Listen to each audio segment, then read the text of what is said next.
बहुत समय पहले की बात है। पुराने चाइना नॉर्थ कोर में 3 मोंक रहते थे।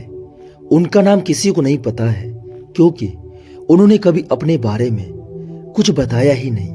उन्होंने कभी किसी बात का जवाब नहीं दिया।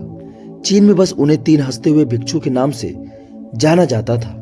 वे तीनों सिर्फ एक ही काम करते, एक गांव में प्रवेश कर बाजार के बीचों बीच खड़े होते और हंसना चालू कर देते थे। वे अपने पूरे अस्तित्व के साथ हंसते। अचानक लोगों का ध्यान उनकी तरफ खींचा चला आता और धीरे धीरे उनके चारों तरफ एक बड़ी भीड़ इकट्ठा हो जाती। वे इतनी एकाग्रता, तालीनता व संपूर्णता के साथ हंसते कि उनकी हंसी देखकर सारा गांव हंसने लग जाता। जब वह पूरा गांव हंसी के समुद्र में डूब जाता तो वे दूसरे गांव चले जाते। वे ना तो ही कुछ बोलते थे, ना ही कुछ उपदेश देते और ना ही कोई शिक्षा। वे जहां भी जाते अपनी हंसी से एक ऐसा माहौल बना देते कि लोग अपने सारे दुख दर्द भूलकर हंसने लग जाते। धीरे धीरे चाइना के लोग उन्हें बहुत प्यार करने लगे और वो पूरे चाइना में फेमस हो गए थे 3 लाफिंग मोंक के नाम से। चाइना के लोग उन्हें बहुत प्यार करते, उनका सम्मान करते। इससे पहले और उनके बाद भी कभी किसी ने इस तरह से प्रचार नहीं किया कि जीवन केवल एक हंसी होनी चाहिए और कुछ नहीं। वे विशेष रूप से किसी पर नहीं हंसते थे। वे बस हंसते थे जैसे कि उन्होंने ब्रह्मांडी मजाक को समझ लिया हो, जैसे कि उन्होंने ईश्वर की मजाक को समझ लिया हो। और उन्होंने एक शब्द का उपयोग किए बिना पूरे चाइना में इतना आनंद फैलाया कि जितना आज से पहले किसी ने न फैलाया था। लोग उनका नाम पूछते लेकिन वे बस हंसते, जिससे यह उनका नाम बन गया 3 हंसते हुए भिक्षु या 3 लाफिंग मोंक। पूरे चाइना में घूम घूम कर लोगों को हंसाते हुए समय के साथ वे तीनों बूढ़े हो गए। और एक रात जब एक गांव में ठहरे हुए थे, उन तीनों में से एक भिक्षु की मौत हो गई। पूरा गांव स्तब्ध रह गया।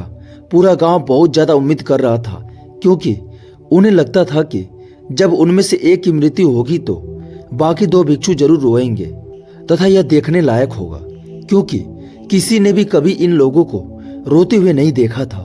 जब सुबह हुई तो पूरा गांव इकट्ठा हुआ, लेकिन दोनों भिक्षु तीसरे की लाश के पास खड़े जोर जोर से हंस रहे थे। ऐसी हंसी जैसे उन्होंने आज से पहले कभी न हंसी हो। गांव के कुछ बड़े बुजुर्गों ने उन्हें समझाने की कोशिश की कि यह आपका साथी था और इसकी मृत्यु पर आपको हंसना नहीं चाहिए। तब उस दिन पहली बार उन भिक्षु ने लोगों से बात की और कहा कि हम हंस रहे हैं क्योंकि यह आदमी जीत गया है। हम हमेशा सोचते थे कि पहले कौन मरेगा, लेकिन इस आदमी ने पहले मरकर हमें हरा दिया। हम अपनी हार की जीत पर हंस रहे हैं। इसके अलावा यह कई वर्षों तक हमारे साथ रहा। हम एक साथ हंसे, हमने एक दूसरे की मौजूदगी, उपस्थिति का आनंद लिया। उसे अंतिम विदा देने का सबसे बेहतर तरीका और क्या हो सकता है। हम केवल हंस सकते हैं, लेकिन पूरा गांव उदास था। जब मृत्यु भिक्षु के शरीर को अंतिम संस्कार के लिए चिता पर लिटाया गया तो सारे गांव वालों को एहसास हुआ कि शेष 2 भिक्षु केवल मजाक नहीं कर रहे थे, वह तीसरा जो मृत था वह भी हंस रहा था। चीन में यह प्रथा थी कि जब एक इंसान की मृत्यु हो जाती थी तो उसके पुराने कपड़े उतार कर उसे नहला धुला कर उसे नए कपड़े पहना दी जाती थी। लेकिन मरने से पहले उस भिक्षु ने अपने साथियों से अपने कपड़े बदलने के लिए कहा था।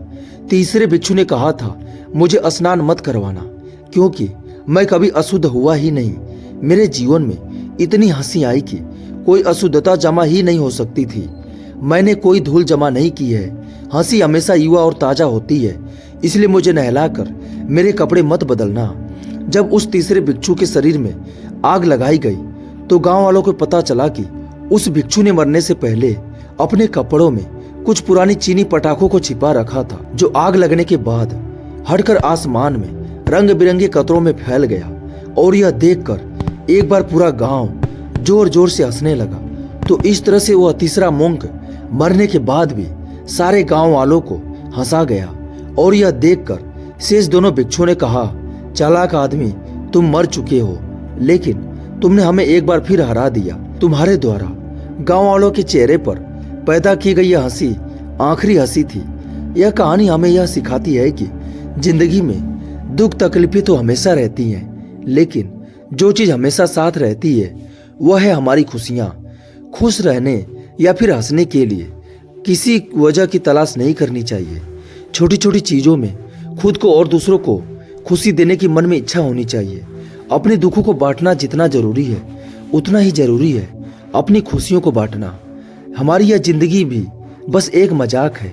जो इस बात को समझ लेता है वह दुनिया के इन झमेलों में नहीं पड़ता जो बेवजह हमारे दुखों का कारण बनती है।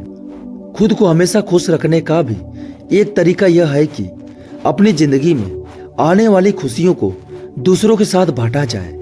खुशी एक ऐसी चीज है जो बांटने से बढ़ती है और गम बांटने से कम होता है। इसीलिए लोगों के साथ खुशियों के पल जिए, लोगों से हंसकर बातें करना, छोटी छोटी चीजों में खुशियां, साथ बैठकर हंसना और मजाक करना, ये सब आदतें हमारी खुशियां बढ़ाती हैं। हंसना मुस्कुराना यह सब हमारी जिंदगी का एक अहम हिस्सा है, लेकिन हम अपनी खुशियां अक्सर अपने दुखों के बोझ के नीचे दबा देते हैं और जैसे जैसे यह बोझ बढ़ता जाता है हम हंसना और मुस्कुराना ही भूल जाते हैं। अपने गमों को भुलाकर जिंदगी को जीना सीखें, छोटी छोटी बातों में मुस्कुराना सीखें। दोस्तों, जिंदगी में सुख की तलाश करो, हंसो और खुशियां बांटो।